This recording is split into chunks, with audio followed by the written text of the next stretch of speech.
Yo, fam, what up? It's Preston here with the High Cost of Anonymity podcast. And this is a special episode. I got my boy Ricky Dolla Green, which y'all have heard before, but I got a new partner in the house. They just dropped a record together, Boss Scrilla, and they dropped a record together featuring my boy Ricky. And I wanted to have them to come on and tell them a little bit about the story, a little bit about the song, and a little bit about Boss's background. Boss, why don't you introduce yourself? My name is Boss Scrilla, longtime Louisville resident. Had a run at the music industry for years. I've done things, I released, 8 CDs so far, been involved in 2 movies. One went to Blockbusters, and other ones went to BET, and had hits on the radio, and just did plenty of things in the music industry. But it wasn't until the recent current that brought me up out of retirement. Basically, with everything going on, and with me being a historian and being a quote unquote self-proclaimed Black activist, this time it's needed for someone to speak out for the people. And with the skills that I have and my ability, this is right up my alley. So I started working on an album called My Black America, and had a couple of friends, and they introduced Ricky, Dolla Green and I, and from there we just gelled, man. We just gelled like peanut butter and jelly, flip side of the same coin, man. He could finish my sentences and I finish his thoughts. It's that good. And we found out that we have some of the same goals. We both have 14, 15-year-old children in the house that we want the same thing for. We want equality. We want a world where no matter if you're Black, white, Asian, Arab, or whatever, you could, be judged on your merit and judged on your works, and you can live your life. If you work, you get paid. If you live good, you live good. And with that, we started off this journey. Then Breonna happened. And when Breonna happened, it only made sense that we talked about it. As we talked about it, and it went along with my album, it's actually Dolla Green that suggested we do it. He said, man, we have to do something. There's no way in the world you can be coming out with the album like you're coming out and allow something like this to happen in your own city and you don't speak up about it. I'm like, hey, man, I'm already speaking up about it. He said, you need something particularly just about it. And so we decided to work on Breonna, and I asked him to come in, and I'll let him tell his thoughts on it, but he had a few thoughts on how could he get in. And then we started looking at the protest and come to figure out that, or come to the conclusion that this isn't a black and white thing where a Black guy has to do it. This is where the establishment is doing a divide and conquer, basically, like they do all the time, to divide us and conquer us so that they can go ahead and continue to take over and continue to rule. Because if we ever come together as people, as Americans of different races, then they can't do what they do to us anymore. They, pretty much have to act right. So all that said, but we didn't want another anthem. We didn't want another just song about a ride or anything like that.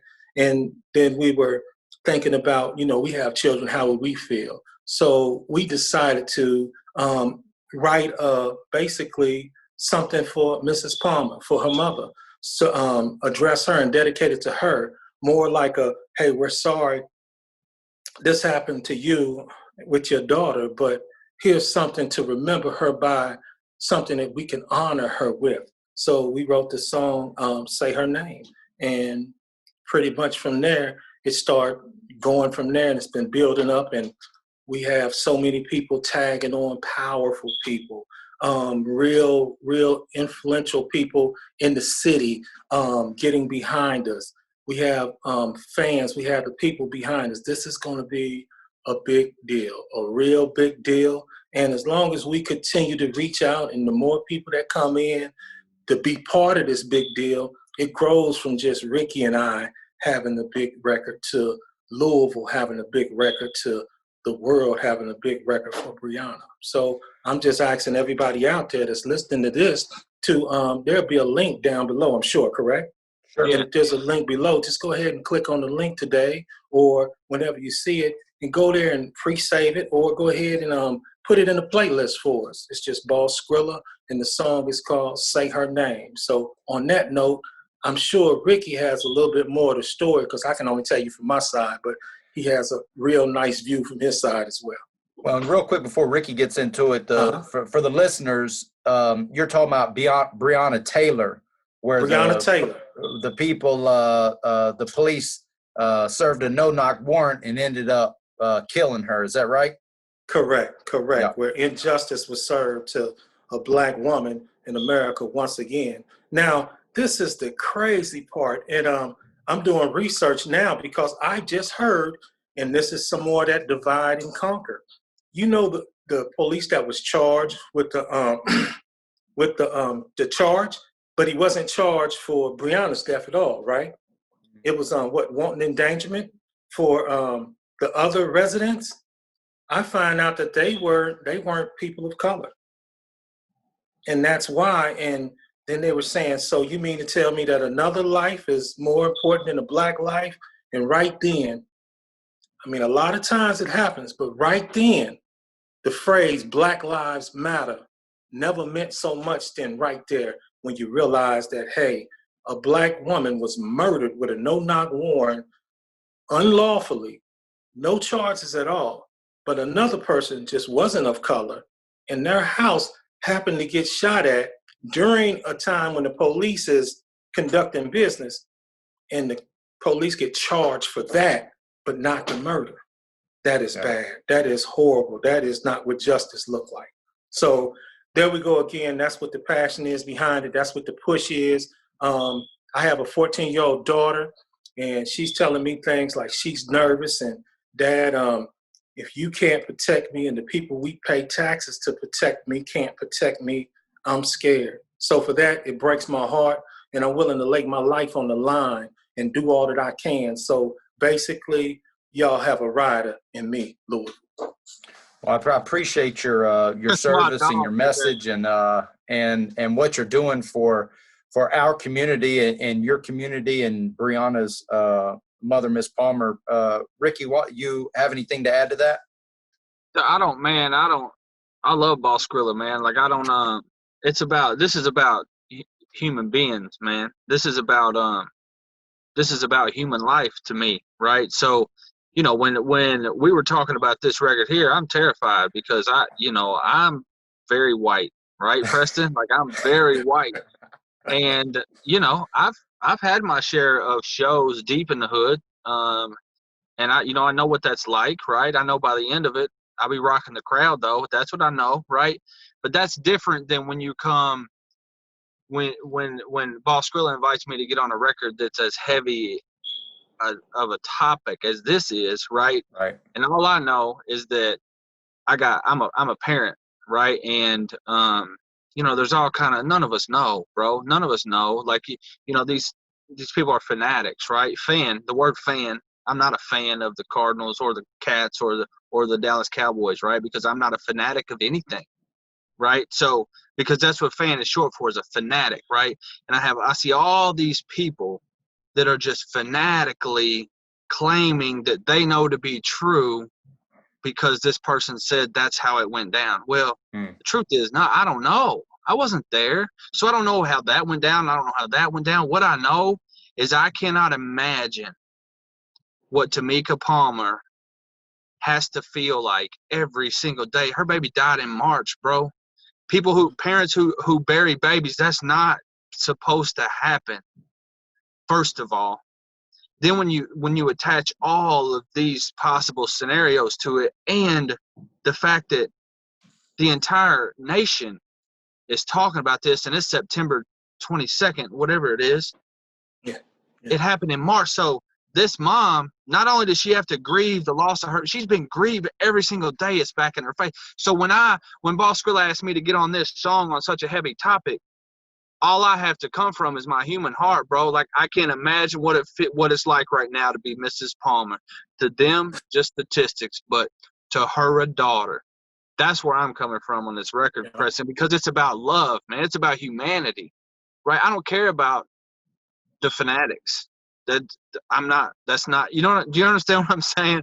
But I am passionate about. I love Mrs. Palmer. I've never sat with Mrs. Palmer. Our people have had conversations with her people to get permission and for this record, but I don't have to know her because I know what it's like to be a parent, and I can only imagine what it would be like to lose my baby. Yeah. Wow. You make a good point, though. Something that Boss was talking about earlier is about this.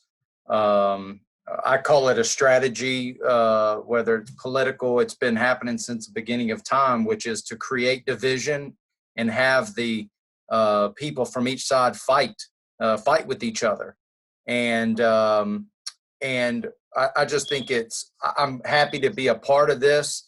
I also come from Ricky and I got on like peanut butter and jelly pretty quickly as well. Yeah, he's sticky like that. It's sticky Ricky. Sticky Ricky. But there, as a white man that grew up with all kind of friends, I used to get in a lot of trouble when I was younger.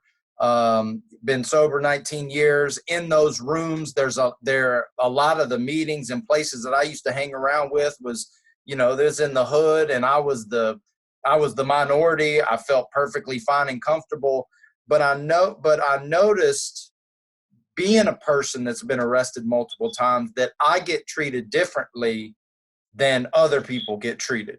And that there's people that I would go into jail and talk to, or go into treatment centers or homeless shelters that I've done 2, 3, 4 times more than what they did as far as getting in trouble. And yet I was able to kind of skirt around some of the charges or whatever. And so I know the discrepancy, right? The racial discrepancy, the racial divide. And as a white guy, I'm going, how do I support the cause and the mission without like getting in the way? You know what I mean? And so I'm just grateful to be in this conversation, because I'm an advocate, but yet I'm still going, how do I support? How do I encourage and represent without pretending like I know what it's like to be an African-American man in America? And so I'm just grateful to be a part of this. Is there anything you want to add to that, Boss, on what Ricky's talking about? Well, to be an advocate, right, from your standpoint, is basically like being on the line of a football team, and I'm a running back. I need you to block and set picks for me so I can keep moving up the field. Now, I'm on here. I released an album. I'm releasing a song tomorrow, right? So I got, advertisement on, and I'm getting a lot of trolls on there, dropping a lot of hate, right? And if I say something to them, it's a fight, right? But if someone like you or Ricky say something to them, it's self-checking self. You know what I'm saying? So it's a little more, it's easier. Same way when Ricky drops something and someone comes on there and he's like, hey man, they kind of tore me up on some racist stuff, and I'm not that high. So I said, man, hold up. I'm on there. Like, bam, man. You know what I'm saying? I'm like, hey, this is Boss Scrilla. You can check the streak for my receipts. I'm thorough. I'm for the people. I've been woke since 88, and if I'm vouching for them, then you haven't done anything for the people but complain and troll online. So, ease up off this guy, and that sort of calms things down. It's almost like you have to have my back with your people, and I have my back with your people. And after a while, we'll all become people. That we used to, in the beginning of America, when they used to have indentured servants come over, that there used to be black and white indentured servants, and we used to serve a few years to get free, right? But after a while, there was an uprising, and 3 slaves or indentured servants ran away. It was 2 whites and 1 black. Well, during this time, it was also a lot going on in South America with Christopher Columbus, a lot going on in Europe with the Queen. So they said, basically, this is the new rule. The 2 white guys, they got a few years added on to their servitude. The black guy was sentenced to life as a slave. And from then on, they started during the Atlantic slave trade and changed the law where now a black slave has to serve life. And then they went even further than that, where not only was he a slave for his life, but his kids were slaves for their lives and their kids, and forever and ever and ever. And, you know, that's how it started, so that instead of the black and white slaves coming together and overthrowing Jamestown, because they almost did, right? They said, hey, we need something to block this. We only got a few aristocrats over here, and they can't hold it down. We got all these slaves over here. We need something to, you know, save us from, so they made a buffer class. So basically, the, I don't say lower class, the more common class Europeans were the buffer class. So that's where that, you know, that thing comes in, where a person can be, a white person could be, you know, missing his teeth, missing an arm, missing a leg, living in a shack with no electricity or anything, and at least he ain't black. And that's where that comes in. It's like on the totem pole, you got a permanent place on the totem pole where I think Chris Rock said it the best. Chris Rock said, I live in a neighborhood. And he said, I live in a neighborhood, he said, I got some stars, celebrities out here, but there's a dentist that stays next to me, a dentist. And he said, yeah, dentist. He said, you know what a black dentist would have to done to be able to have enough money? He would have to invent teeth to get out here.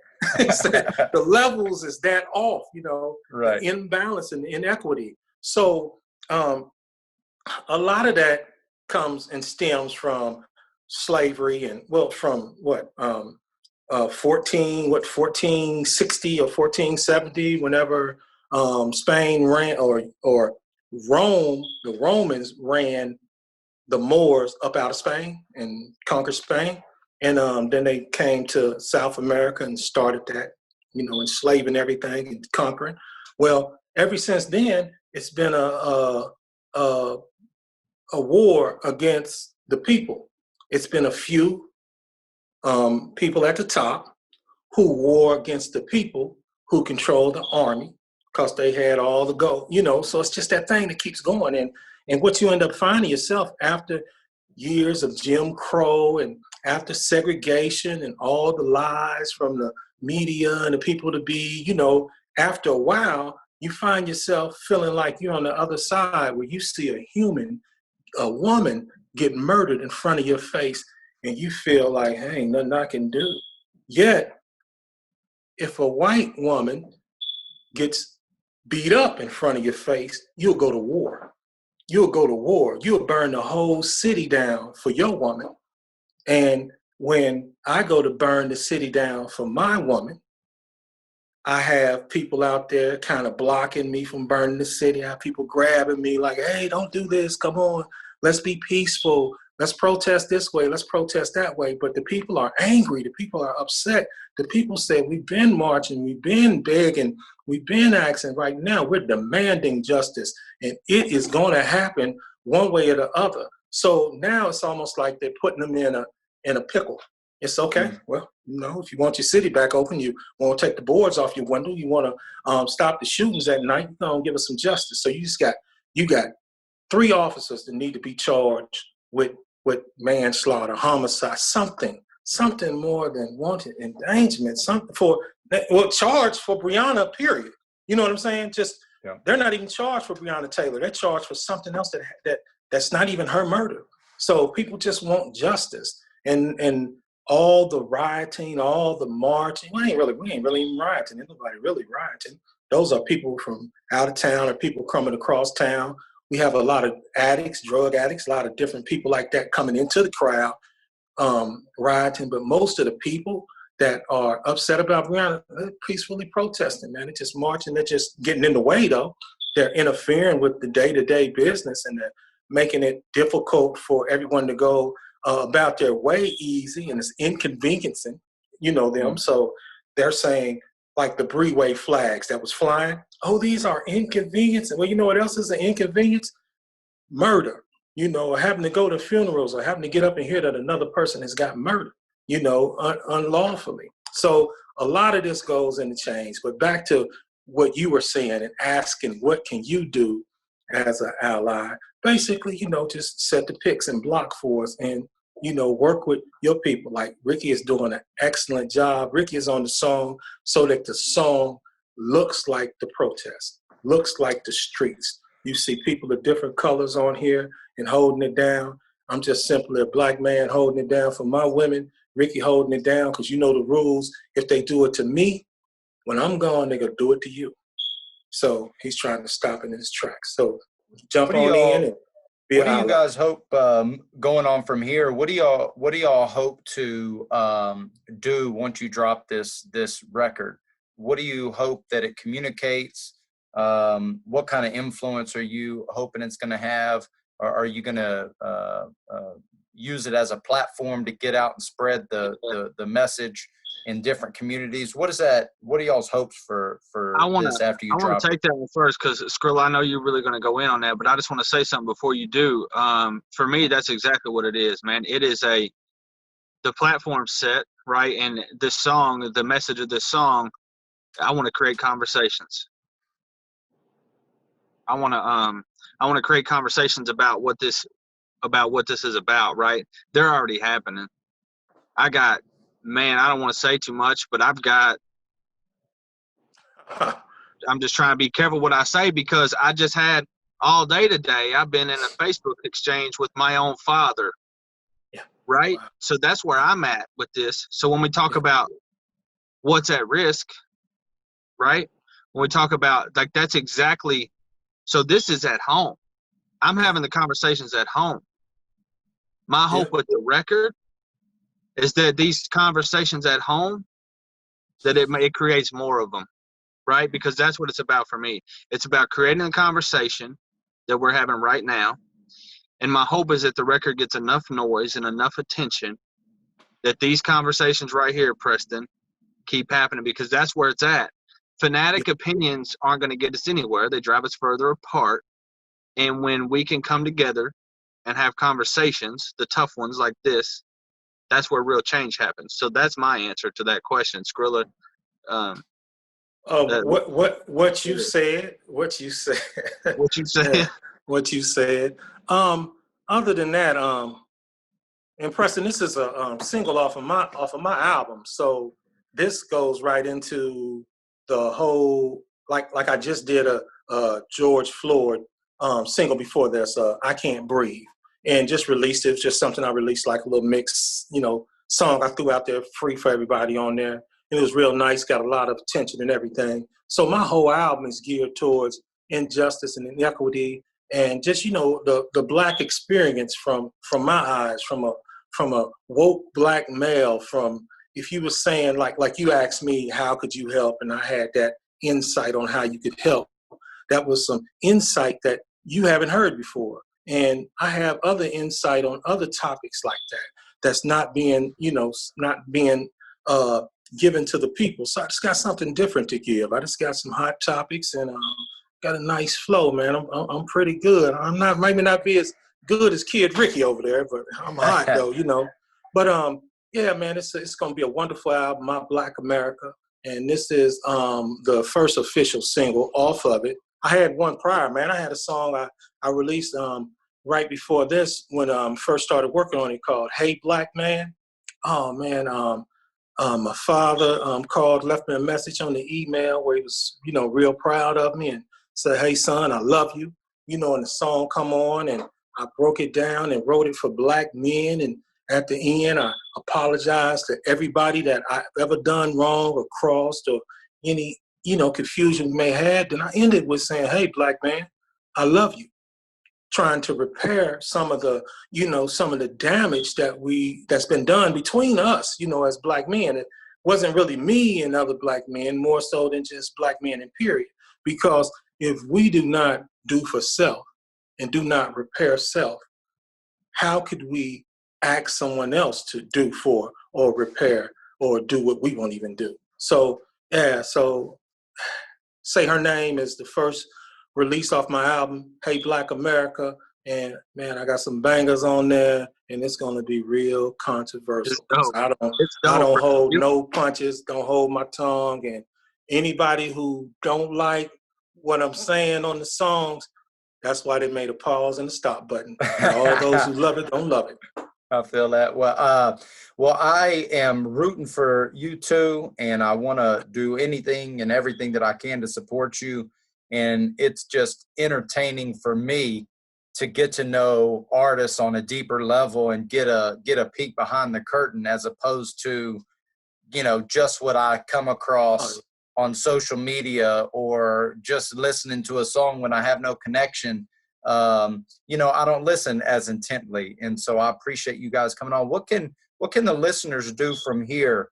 Where can they find you? What do you want them to do once they hear this interview? Well, simply my page, Boss Scrilla on Facebook. This BOSSSCRILLA. I'm sure it'll be down in the comments so you can check it out. But on there, it's a lot of different links to all my different links, my my other Facebook page. You'll be able to find my Instagram. I mean, all my links to everything. A landing page. Matter of fact, the landing page would be down there as well. And I'm sure, Ricky, you're putting your landing page on here as well, right? Yeah, we're going to put them both on there. Yeah, you click on the landing page. It'll take you to everything that we got, that we offer. And just check us out and support us. It's a lot of good things, a lot of good topics. Songs are coming sort of fresh with the music, because like I said, they just brought a silverback up out of retirement. I thought I was gonna lay it down when I was young and monkey, but they brought me back out when I aged. I know you're showing the people your age when you talking about dropping CDs. I'm like, oh, this dude's been out the game for a minute. We on the way back. Yeah. Hey, but you know what though? You know what's crazy? Me and Ricky was talking about sobriety, and I let him know that when I was young, I come out the gate, I smoked a little, drank a little, right? But I gave all that up 31 years ago. 31 years ago, man. I gave it up when I dropped it. You talking about cold turkey? This was the hardest thing ever in life. I dropped down beer, alcohol, marijuana, right? Thought it was Scarface sometimes, and only when I went to Florida, right. Wild, right? But also walked away from meat. Walked totally away from meat. So I've been sober. I've been a sober vegetarian for 31 years, man. Sober vegetarian for 31 years, and it shows all in my health. It shows in simple things like just like my skin, just like my thought process, my ability to be able to complete things, finish things, and I done had a good life, man. I've done a round robin, well, a complete circle. I started off, as a businessman, and started, doing music. I've been everywhere. I've been in the ATL. Little tidbits about me that's crazy. Still showing my age, but this is wild. You remember the group called ABC? Yeah. You remember Crisscross, right? You remember a group called Crisscross with Jump? Yeah, I used to wear my clothes backwards at the skating rink. Well, yep. Then you had to remember ABC with Aisha. Yeah, Aisha. Man, I used to babysit them kids, man. For real? They used to bring them to the studio. That's crazy. Right. And I was an A&R director. I was young. Wasn't much older than them, but I was 18 though. I was an A&R director. I used to work with like Dallas, Austin, and things like that in Atlanta. And like we knew Jermaine Dupri before he got on. It's just like I was there when Atlanta came up. But keep a lot of people. There was a lot of groups, and seen a lot, man. I was just telling Ricky the other day that, hell, I remember Teddy Riley when he came to Atlanta to perform with his little brother. They did All I Want to Do Is Boom. Zoom, and a boom, boom. Shake your rump. Yeah. Yeah, we booked him for the show, and I'm rolling around on the security. It's his birthday. It's in October. Mine was in October. So we sort of, hung out, man. I mean, just experiences like that I've had as a young man coming up. I done met Tupac. I done, kicked it with him. I done performed with Biggie, and met Snoop. And but it was a quick encounter. We were performing, and after we got through performing, we were in the dressing room, and Snoop come in, and he looked at my little group, and we looked at him, and he nodded his head, "What's up?" And we went out, and he whispered, get these N words out my dressing room. So Get on out of here, man. Snoop is home. Yeah, but hey, man, I mean, then performed with Too Short. I mean, then did just did a lot, man. It's just did a lot in my career. Had a beautiful career, man. And I talked to Ricky. I say that this is not a thing that I'm doing for money. This is something I'm doing for the culture. This is doing something that I want to give back. As I find myself growing older, I'm like, hey, man, this isn't. I thought that right now I'll be in the gospel or jazz or something like that, right?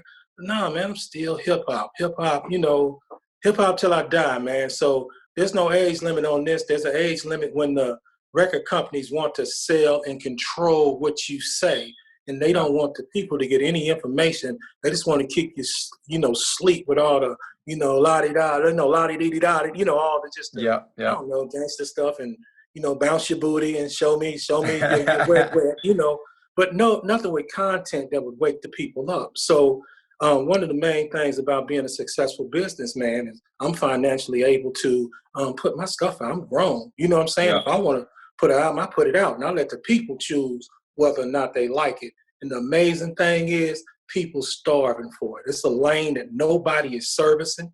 Prior to older people or adults wasn't really buying records or CDs or tapes or anything like that. They were, but now with the computers and iPhones, everybody has Spotify, everybody has Apple Music. So there's a void for real music, for real content, for real lyrics. So I'm filling that gap. And once again, it's Boss Scrilla, my Black American. I hope everybody enjoys it. Well, Boss, I appreciate you coming on. Ricky, you want to leave us with anything? Nah, where they can find you? Yeah. There's going to be a link, man, to say her name. There's going to be a link to get in touch with us. There's going to be a link to say her name. Share it, say her name, play it in the streets, blast it, right? The song is for that purpose, that cause, create the conversations. It's time. So yeah. I'm hyped, man. We are hyped. So I'll say this, Preston. This record ain't even dropped yet, but I've never in my life had a record with this much support behind it. I'm actually kind of nervous about it because I've never had this much support behind anything I've done. Yeah. And I'm really excited to see how that plays out. What I tell you when I met you, Ricky, what I tell you we was going to do, man. I said, man, with your talent and my talent, my business, your business, we cannot be stopped, man. Ain't no stop. It's going great, man. I'm excited. So say her name. Well, guys, I appreciate y'all coming on. We love you. I want to support you, and thanks for your service, gentlemen. Listeners, check them out. Holla at your boy. Say her name. Say her name. Say her name. Say her name. Say her name. Hey, Breonna. Say her name.